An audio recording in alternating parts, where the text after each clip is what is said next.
খুব ভালোবাসা নেবেন বন্ধুরা। বিকেলের শুভেচ্ছা আপনাদের জন্য। আজকের কবিতা হলুদ পাখির প্রেমে।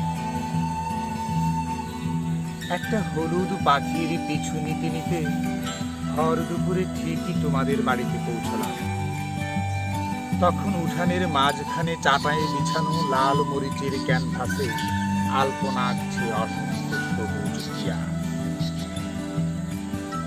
মধ্য গগনে প্রতিবাদী সূর্যটা হঠাৎ এক রাশ মেঘে ঢুকিয়ে শীতল ছায়ায় আবারও পৃথিবীকে ক্ষমা করে দিল।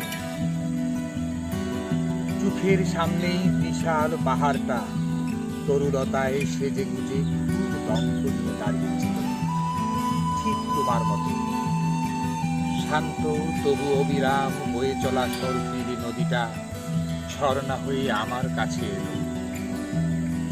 আমি সর্বস্ব উজাড় করে নিজেকে বিলিয়ে দিলাম তাকে।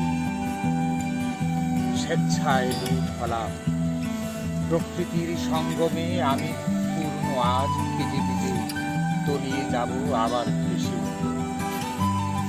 পৃথিবীর কাছে আজ দেনা সুখের দায় আছে আমার। মিলাবো সকল যোগ বিয়োগ। কি করব বলো, তোমার সাথে না হয় আরেক দিন দেখা হবে। আল্লাহ হাফেজ।